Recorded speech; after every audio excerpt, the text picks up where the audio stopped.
हम लोग मान सकते हैं कि ईरान को वेनेजुएला जैसा मॉडल अपनाने में दिक्कत होगी, कि ईरान के लिए अगर वेनेजुएला मॉडल अपनाया जाए तो उतना आसान अमेरिका के लिए नहीं होगा। और रही बात वॉर की, देखिए रिवोल्यूशनरी गार्ड वो है जो मतलब खामनई के लिए, यानी कि आपका जो सुप्रीम लीडर लीडर है ईरान के, उनके लिए कुछ भी करने के लिए तैयार हैं। और देखिए जिस प्रकार से वहाँ प्रोटेस्ट को कंट्रोल किया गया, कई हजारों लोगों की बात है कि वहां पर मारे गए या उनको रोका गया, तो निश्चित रूप से यानी कि ईरान में आज भी जो सरकार है उसकी पकड़ कमजोर नहीं है। हम ये नहीं कह सकते कि वहां की सरकार की पकड़ जो है कमजोर हुई है। तो इसका मतलब ईरान को मिटाना या ईरान को कंट्रोल करना इतना आसान अमेरिका के लिए नहीं है। देखिए जब हम ईरान की बात करते हैं तो ईरान इराक नहीं है, ईरान सीरिया नहीं है, ईरान वेनेजुएला नहीं है। क्योंकि एक पुरानी सिविलाइजेशन के अंदर एक नेशनलिज्म की फीलिंग बहुत अच्छी होती है कि हम एक पुरानी सिविलाइजेशन है, पुरानी सभ्यता है, हम एक राष्ट्र हैं। तो अमेरिका की कोई भी कार्रवाई, ऐसा भी हो सकता है कि जो विरोधी हैं, और देखिए विरोधियों में भी अगर आप देखेंगे तो विरोधी कौन है, विरोधियों में मोस्टली आपको देखने को मिलेंगे बहुत बड़ी मात्रा में कुर्द लोग भी वहां पर हैं। जो कुर्द लोग हैं वो अच्छी खासी मात्रा में ईरान की गवर्नमेंट का वो क्या करते हैं, विरोध करते हैं प्रेजेंट गवर्नमेंट का। क्योंकि कुर्द लोगों की अपनी एक डिमांड है, वो कुर्दिस्तान की मांग करते हैं। और आपको याद होगा जो एक महिला मारी गई थी वहां पर, जिनके ऊपर मोरालिटी पुलिस के द्वारा माशा पिटाई अमीनी जी। विटाई के बाद, जी, वो कुर्द महिला थी। कुर्द महिला, अब देखिए क्या है कि ईरान में कुर्दों को मान्यता नहीं दी गई है, कुर्द कहना इनलीगल वहां पर है, तो इसलिए उसको ईरानी महिला कहा गया, लेकिन वो महिला क्या थी, कुर्द महिला। तो अब ये भी बात समझिए कि ईरान के अंदर कई सेट्स हैं, लेकिन उन सेट्स को क्या किया गया है, एक सिया जो आइडेंटिटी है उसके अंदर दबाया गया है।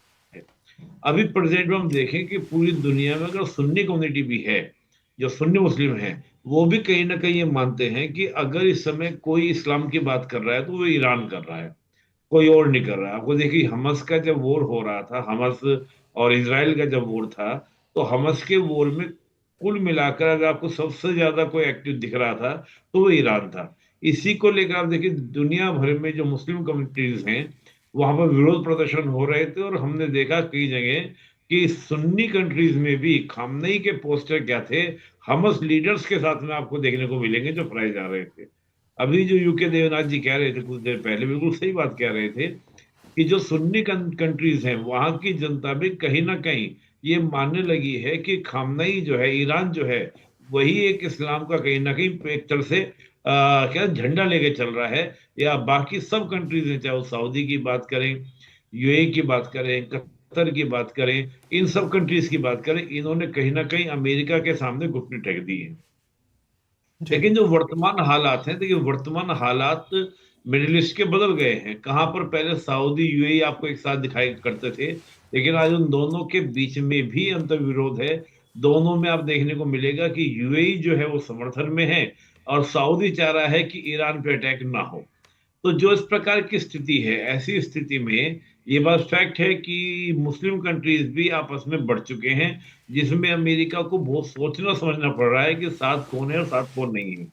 पर ये बात सही है कि जो अमेरिका के पास इस समय अपॉर्चुनिटी है, वैसी अपॉर्चुनिटी बहुत कम मुश्किल से मिल पाएगी। अब देखिए 90, हम लोग बात करें 79 से लेके, बल्कि 95 से लेके जब से प्रतिबंध लगाए हैं, तो अमेरिका ने हमेशा चाहा कि ईरान को कंट्रोल कर लिया जाए। इस समय हालात इसलिए अमेरिका के फेवर में है क्योंकि रशिया ऑलरेडी यूक्रेन वॉर में उलझा हुआ है, और ईरान की गवर्नमेंट ठीक है अपने आप पर आपको मजबूत दिखाई देगी, लेकिन इकोनॉमिकली बहुत स्ट्रांग नहीं है।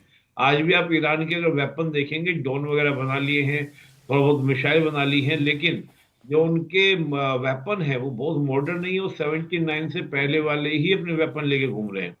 तो ऐसी स्थिति अभी देखिए, जैसा आप पिक्चर विजुअल भी दिखा रहे हैं, तो वो वैसी बोट्स लेके घूम रहे हैं जो पुराने जमाने में आपका चलता था। सिंपल तरीके से कोई सा प्रोटेस्ट नहीं है, कोई कंट्रोल करने का सिस्टम नहीं है, आप इजीली टारगेट हो सकते हैं। लेकिन फिर भी एक लड़ाका है क्योंकि लंबे समय से लड़ते आए हैं, और स्थिति बड़ी नाजुक है। मुझे लगता है कि कुछ ना कुछ पॉसिबिलिटीज जरूर है, पर अमेरिका क्या है ना, ईरान नहीं, इराक नहीं बनना चाहेगा, अमेरिका अफगानिस्तान नहीं बनना चाहेगा कि 20 साल तक अफगानिस्तान की तरह जाके हम्म। फंस जाए। ये मैं श्योर हूं कि अमेरिका बाई लैंड अटैक नहीं करेगा, अटैक करेगा तो सब जगह स्ट्राइक जैसे ही होंगे। और आ, जी, लेकिन लेकिन निपुण जी, अगर वो जमीन पर नहीं उतरेगा तो आपको लगता है कि सर्वोच्च नेता की सत्ता हटाना जो मुख्य मकसद है अमेरिका का, कि वहां पर खामनेई का शासन का अंत होना चाहिए, वो अंत संभव हो पाएगा बिना जमीन पर उतरे? नहीं, देखिए, अमेरिका का ये है कि कैसे भी करके ईरान के अंदर एक अफरा तफरी का माहौल पैदा हो, यानी कि क्योस की कंडीशंस बने, और उस क्योस के कंडीशन में जो वहां पर खामनेई गवर्नमेंट के, यानी कि जो प्रेजेंट रिजीम वहां पर है, उसके खिलाफ वहां पर बगावत हो। अमेरिका को उस तरह का सिस्टम चाहेगा। अमेरिका नहीं चाहेगा कि मैं 2001 की तरह, अफगानिस्तान की तरह घुसूं और फिर मैं वहां से रास्ता ढूंढूं कि मैं कैसे निकलूं। फिर आपको याद होगा 2021 में 20 साल बाद अफगानिस्तान से वो कैसे भागा अमेरिका। तो अमेरिका का आज स्ट्रेटजी ये है कि रिजिम बदले, या फिर बहुत ही लो कॉस्टिंग में हम अटैक करें ताकि हमारा मतलब पूरा हो जाए। उलझना नहीं चाहेगा वो ईरान, वो सॉरी रशिया और यूक्रेन की तरह उलझना नहीं चाहेगा, वो इसराइल हमस की तरह उलझना नहीं चाहेगा। अगर फुट के बाद हम लोग लैंड की बात भी करें तो वो इसराइल को आगे करेगा, ना कि खुद जाएगा। ये बात भी मैं निश्चित हूं कि अमेरिका बाय लैंड अटैक करने वाला नहीं है। मिसाइल्स के हमले कर सकता है, एयर स्ट्राइक्स कर सकता है, और उसके पोत भेजे जाने का मतलब ही यही है। लेकिन देखिए, बार बार आपको याद होगा, 21 जून जून की बात है, जून 2025 की बात है, खामनेई तब आपको अंडरग्राउंड हुए थे, या फिर अब अंडरग्राउंड हुए थे, फिर दोबारा बीच बीच में आ रहे हैं वो बाहर, लेकिन फिर वो आपको जाके बंकर में चले जा रहे हैं। तो ये बात निश्चित है, ईरान भी तैयार है, उसको पता है कि समय स्थिति जो है कभी भी बिगड़ सकती है। और मुझे लगता है कि अमेरिका भी टाइम पासिंग नहीं, बल्कि अपनी स्ट्रेटजी को देखने के कारण वो कहीं ना कहीं बातचीत में चीजों को उलझा रहा है। पर यह बात जरूर है कि कोई ना कोई अटैक होगा जरूर, किसी ना किसी तरीके से अमेरिका कंट्रोल करने का प्रयास जरूर करेगा। जी बिल्कुल। संदीप जी के पास चलते हैं। संदीप त्रिपाठी जी, आपका क्या मानना है? आपने सुना, देवनाथ जी को भी सुना और बंसल सर को भी सुना, और अभी निपुण जी ने भी जो बताया, आपके पास क्या जानकारी है और आपको क्या लगता है कि सच में हमला अमेरिका करेगा ही, और बस वो बातचीत से उलझा कर, धोखे में रखकर अपने वो तैयारियों में जुटा हुआ है? देखिए वैभव जी, धोखे में जो इन्वॉल्व एक्टर्स हैं वो नहीं है। बहुत ही क्लियर इमेज है दोनों पक्ष को, अमेरिका को और ईरान को भी। और देखते हैं, देखिए क्या है कि ये जो बड़े दिलचस्प ये सिनारियो है जियो पॉलिटिक्स का, कि दोनों ताकतें, वो अमेरिका हो या ईरान हो, दोनों इस समय थ्रेट पोजिशनिंग को दे रही हैं। अमेरिका कह रहा है कि देखिए मेरे पास मिडनाइट हैमर का एक केस स्टडी है, 12 जो दिन का जून में हमने किया, आपके न्यूक्लियर साइट्स को हमने डिस्ट्रॉय किया। और इसके बाद फिर वो कुछ विजुअल्स निकोलस मादुरो का भी दिखा देते हैं।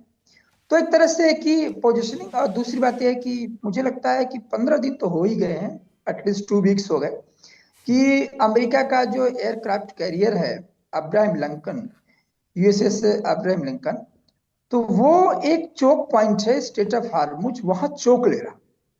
इसका मतलब ट्रंप चोक ले रहे हैं।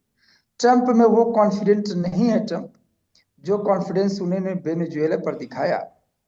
ये इस बात का संकेत है कि इंटरनेशनल पॉलिटिक्स में जो पावर है उसको बैलेंस कौन करेगा, पावर को पावर बैलेंस करेगा। दैट मीन्स कि बहुत दिनों बाद बाइपोलर, मुझे क्या लगता है कि कोल्ड वॉर के बाद ये पहला बार ऐसा दृश्य सामने आ रहा है कि दोनों जो ताकतें एक दूसरे को बैलेंस कर रहे हैं, जिसे हम बैलेंस ऑफ पावर कहते हैं। और यही बैलेंस ऑफ पावर जो है दोनों को रोके हुए है। आप देखिए आज ही की सीन थी कि ईरान ने क्या किया कि एआई जो मैन्युफैक्चर्ड एआई जो वीडियोस जो उन्होंने वो किया, डिस्प्ले किया। और डिस्प्ले क्या कर रहे हैं? डिस्प्ले कर रहे हैं कि जो यूएसए के जो एयरक्राफ्ट कैरियर है उसको मार कर दिखाया गया है कि आपको इस तरीके से हम भस्म करेंगे, हमारे जो ड्रोन्स हैं और हमारे जो अंडर वाटर शिप्स हैं वो आपको निस्तानाबूद करेंगे। यानी कि जो मिलिट्री माइट अमेरिका की है, जो बार बार वो दिखाने की कोशिश करता, उससे ज्यादा मिलिट्री माइट ईरान ने अपने साबित कर दिया। बकायदे विजुअल्स उसने शो किया है। ये हमारी स्ट्रेटजी है, पहली बात। अब आते हैं थोड़ा सा स्ट्रेटजी के पॉइंट ऑफ व्यू से कि आखिर अमेरिका कहां से अटैक करेगा। हम सभी बात कर रहे हैं कि दो फ्रंट है। एक फ्रंट पर तो हमेशा हारा है, जहां जहां हम ग्राउंड ऑपरेशन की बात करते हैं, जैसे हमारे अभी को पैनलिस्ट बता रहे थे कि अफगानिस्तान से कैसे अमेरिका भागा। देखो जहां जहां उसने ग्राउंड ऑपरेशन लड़ा उसकी डिफीट इतिहास में हुई है। और सबसे अच्छा एग्जांपल हमारे सामने वियतनाम और अफगानिस्तान का है। और यहाँ पर जो है ये जो जो जियोग्राफिकल पोजीशन है, यहाँ पर ग्राउंड ऑपरेशन कहां से करेगा? अपने एयर बेसिस से करेगा। उसके एयर बेसिस अपने आप में चौंक ले रहे हैं, जहां से उसको अटैक करना, खुद कह रहे हैं कि हम तबाह हो जाएंगे, अमेरिका को कह रहे हैं कि ऐसा मत होने दीजिए, ये रीजनल एस्केलेशन होगा, रीजनल जो सिक्योरिटी है पूरी डैमेज होगी, तनाव अपने चरम पर होगा। तो इसकी बात हमने कई बार देखा, यूए अभी कुछ ही दिन की पहले की बात है, यूए के जो लीडर्स है वहां पर मॉस्को गए थे, पुतिन से मिले, इसके बाद उन्होंने तुरंत डिक्लेयर किया कि हम अपना एयरबेस नहीं ओपन करेंगे। जॉर्डन पर भरोसा मत कीजिए, क्योंकि एक बार यदि ट्रंप बोलेगा जॉर्डन तुरंत तैयार होगा। सऊदी भी ऐसे ही है। जॉर्डन में सैन्य विमान उतर भी रहे हैं संदीप जी, अमेरिका के। जी, तो देखिए एक सिक्योरिटी डिलेमा आप देख सकते हैं। तो जो ट्रंप का जो कॉन्फिडेंस है वो नजर नहीं आ रहा, मतलब वो बहुत ही नर्वस है ट्रंप। मुझे नहीं लगता पिछले जब से वो आए सत्ता में तब से पहली बार से देख रहे हैं कि डेट बढ़ रही है, वो जो डेडलाइन की जो आदत पड़ चुकी थी ट्रंप को ट्रेड डील में करने की, सैंक्शन करने में, वो एग्जीक्यूटिव ऑर्डर पास नहीं कर पा रहे हैं ट्रंप, क्योंकि वो डेडलाइन बार बार खमेनी साहब एक्सटेंड करवा दे रहे हैं अपनी पोजिशनिंग को लेकर के। तो मुझे लगता है कि इस समय जो पोजीशन ये है अंतरराष्ट्रीय राजनीति के लिए केस स्टडी है, इस सबसे अच्छा बैलेंस आप पावर आप देख सकते हैं। रिजल्ट आगे क्या होगा, कौन किसको अटैक करेगा तो समय बताएगा, लेकिन रिलाइनमेंट अलाइनमेंट का भी मैं आपको जिक्र कर दूं कि संदीप जी, आपको इसमें संदेह है कि पहले कौन हमला करेगा? क्योंकि सारे लोगों का तो ये मानना है कि अमेरिका का ही पहला वार होगा। जी देखिए, इसमें संदेह नहीं है, कोई संदेह नहीं, ये कॉन्फ्लिक्ट होगा, it is bound to happen. मैं आपके चैनल में कह रहा हूं ये होकर रहेगा, लेकिन बात ये है कि ये होकर रहेगा तो आखिर किस दिशा में जाएगा, कौन इसमें साह मत देगा, कौन आगे लेके जाएगा, पोजिशनिंग की अभी लड़ाई चल रही, बट होकर रहेगा। क्यों होकर रहेगा, मैं इसके 2 पॉइंट देते हैं, इसके बाद अपनी बात समाप्त करूंगा। वो इसलिए क्योंकि जो ट्रंप की जो फितरत में यह डिक्टेशन देना कि मैंने पहला लाइन मेरी ये है, पहला डिक्टेशन ये है कि तुम्हें न्यूक्लियर इनरिच बंद करना पड़ेगा। दूसरी लाइन में डिक्टेशन मेरी ये है कि तुम्हें अपनी प्रॉक्सीज को खत्म करना पड़ेगा। तीसरी लाइन मेरी ये है डिक्टेशन की कि तुमको जो है मिसाइल बंद करने पड़ेंगे। माय डियर फ्रेंड ट्रंप, ये जो है क्लास मॉनिटर नहीं है कि आपने जो बोला और टीचर ने जो बोला क्लास मॉनिटर ने बच्चों को सिखाया बंद हो गए। ये ग्लोबल ऑर्डर है, ये मादुरो नहीं है, और ये इस बात को संकेत करता है, दुनिया को सीखना चाहिए कि या तो आप मादुरो बन। और Sandeep ji, Subscribe to One India and never miss an update. Download the One India app now.